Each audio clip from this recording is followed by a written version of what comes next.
If you are someone who feels the world intensely, whose eyes well up at a poignant film scene, during a heartfelt argument, or even in a moment of overwhelming gratitude, you have likely carried a burden of misunderstanding. From childhood, the messages are often clear: stop crying, be strong, don't be so sensitive. These directives, though sometimes well-intentioned, frame emotional tears as a failure of control, a breach in the fortress of personal strength.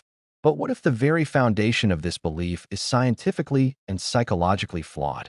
What if your propensity to cry is not a flaw to be corrected, but a sophisticated, hardwired trait that signifies a profound capacity most people spend a lifetime trying to cultivate? This is not mere positive reframing. It is a conclusion drawn from converging lines of evidence in neuroscience, evolutionary biology, and psychology. To cry easily is to possess a highly tuned, complex emotional operating system. It is a sign of deep emotional processing, advanced empathic abilities, and a nervous system designed for authentic regulation. In a world that often prizes stoicism and emotional detachment, the easily tearful individual is not weak. They are, in fact, emotionally eloquent. Let us begin by dismantling the most pervasive myth that crying, particularly frequent emotional crying, is a sign of fragility. This view is a cultural artifact, not a biological truth. To understand why, we must first appreciate the unique human phenomenon of emotional tears. Humans are the only species on Earth known to shed tears in response to emotional states.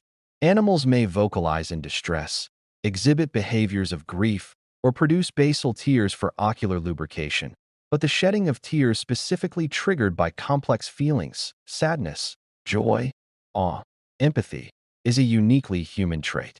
This singularity is profound. Evolution is a ruthless editor.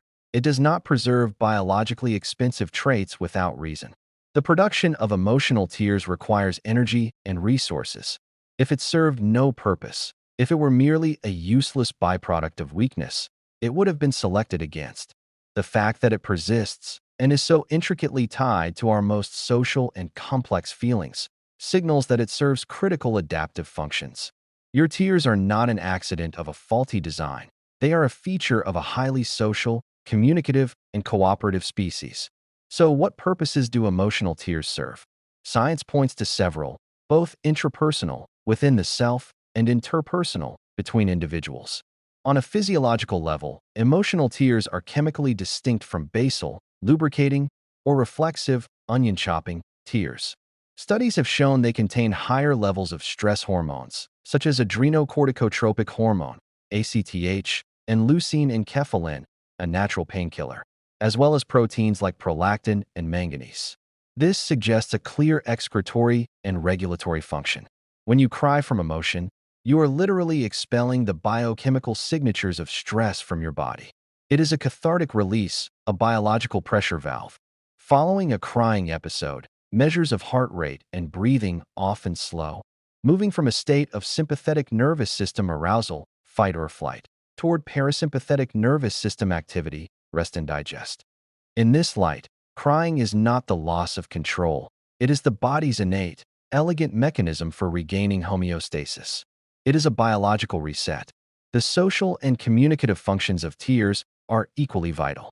As a social species, our survival has long depended on our ability to form bonds, cooperate, and signal our needs to others. Tears are a powerful, honest signal. In a pre-verbal context or in situations where words fail, tears communicate vulnerability, distress, need for comfort, or even profound joy. They are difficult to fake convincingly, which makes them a credible indicator of genuine internal state. This signal triggers empathic and caregiving responses in others. Seeing tears activates brain regions associated with empathy and compassion in observers, such as the anterior cingulate cortex and the insula. Thus, tears foster social bonding, solicit support, and strengthen communal ties. They are a glue for human connection. For the individual who cries easily, this means their physiology is primed for authentic connection and is adept at initiating supportive social interactions, even if subconsciously. Now, we must delve into the neurological architecture that underpins this tendency. Why do some individuals have a lower threshold for emotional tears? The answer lies not in a single crying center, but in the heightened sensitivity and connectivity of a network of brain regions responsible for emotional processing, empathy, and interoception, the sense of the internal state of the body. At the core is the amygdala, two almond-shaped clusters deep within the temporal lobes. The amygdala is the brain's emotional alarm system, crucial for detecting salient, emotionally charged stimuli in our environment. Neuroimaging studies suggest that individuals who report high emotional sensitivity and reactivity often show greater amygdala volume or heightened amygdala activity in response to emotional stimuli. For the tear-prone person, this means their amygdala is like a highly sensitive smoke detector. It picks up the faintest whiff of emotional smoke, whether from a memory, a piece of music, another person's expression, or an internal thought. This is not a defect. It is a high-resolution emotional scanner. It allows for a richer, more nuanced perception of the emotional landscape. This raw emotional data is then processed and regulated by other key regions. The anterior cingulate cortex, ACC, particularly its dorsal and subgenual areas, plays a starring role. The ACC is involved in conflict monitoring, error detection, and, critically, the regulation of emotional responses and the experience of empathy. It acts as a conduit between the limbic system, our emotional core, and the prefrontal cortex, our rational, executive center. A more active or easily engaged ACC may contribute to a stronger visceral experience of emotion and a quicker pathway to the physical expression of that emotion, including tears. It is deeply involved in the pain of social rejection and the warmth of social connection. Then, we have the remarkable mirror neuron system. Discovered in macaque monkeys and strongly implicated in humans, this network of neurons fires both when we perform an action and when we observe someone else performing the same action. While its role in humans is complex and debated, a prevailing theory is that a similar mechanism undergirds empathy. When you watch someone struggle, succeed, or feel pain, parts of your brain involved in those states mirror their activity. For individuals with a highly responsive mirroring system, the boundary between self and other becomes permeable. You don't just cognitively understand another's plight, you somatically resonate with it. This is the neuroscience of absorbing emotions. When you cry during a movie, it is because your brain is, in a very real sense, simulating the emotional experience of the character. This profound empathic connection is a cornerstone of compassion, altruism, and deep social understanding. Finally, we must consider the autonomic nervous system, ANS. As mentioned, crying is intimately tied to the parasympathetic branch of the ANS.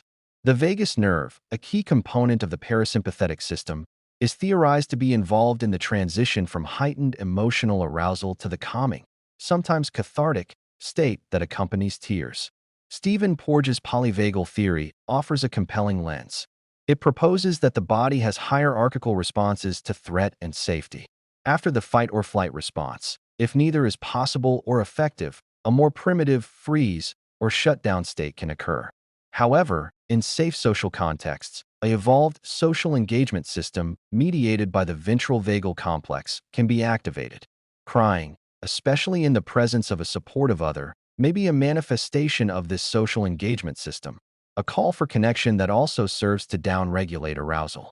Some individuals may simply have a nervous system that more readily employs this specific parasympathetic pathway for emotional regulation.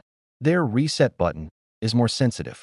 When we integrate this neurological picture, a sensitive amygdala, an active ACC, a resonant mirror system, and a parasympathetic nervous system prone to employing the tearful release, we see not a system in disarray, but a system of remarkable integration and responsiveness. It is a brain built for deep feeling and deep connection. From this neurological foundation springs significant psychological strengths. The first is exceptional emotional granularity and awareness. Emotional granularity refers to the ability to identify and label specific, nuanced emotions. Someone who cries easily is not simply experiencing a vague blob of bad feeling. They are often processing a specific cocktail of sadness, empathy, nostalgia, overwhelm, or moral outrage. This high-resolution emotional awareness is the absolute bedrock of emotional intelligence. You cannot regulate what you cannot name. The tear-prone individual is often starting miles ahead in this fundamental skill of self-knowledge. The second strength is high empathy and compassion. As outlined by the mirror system activity, this is not just cognitive empathy, I see why you feel that way, but effective empathy, I feel what you are feeling. This capacity allows for profound connection. In personal relationships, it fosters deep bonding and trust. In professional or communal settings, it allows for superior teamwork, leadership, and customer service.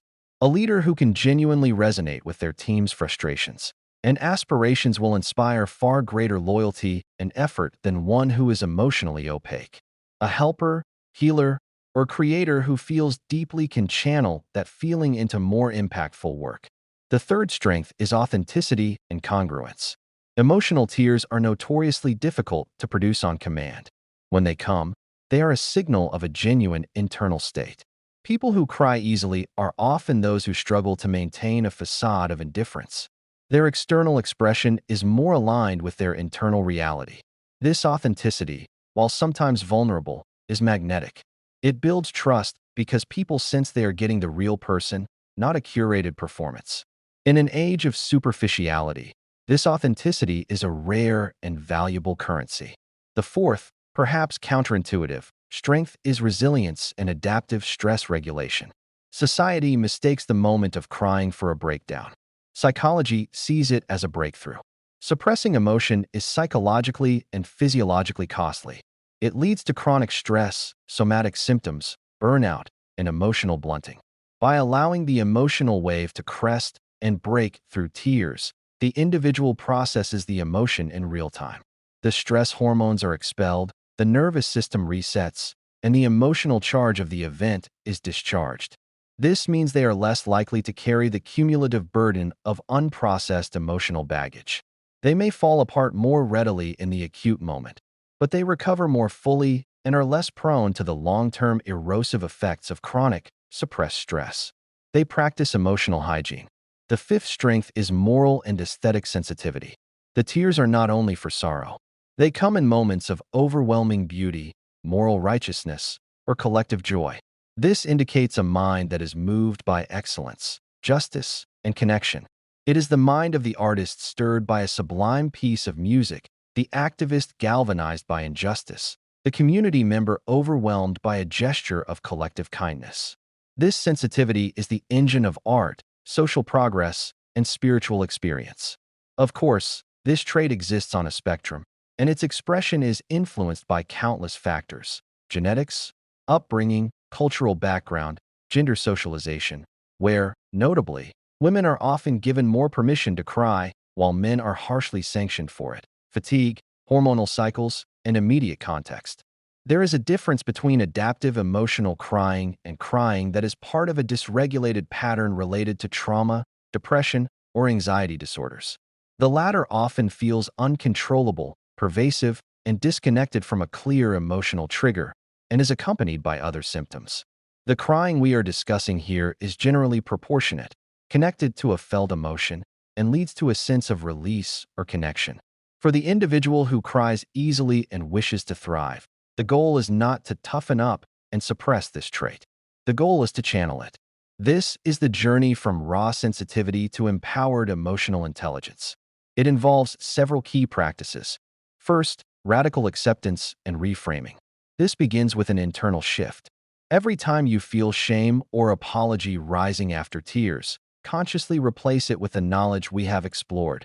This is my biology working intelligently. This is connection. This is processing. This breaks the cycle of shame that often amplifies the distress. Second, developing the pause. Between the felt emotion and the tearful response, there is a sliver of time. With mindfulness practice, this sliver can be widened. It is not about stopping the feeling or the eventual tears, but about inserting a moment of conscious awareness.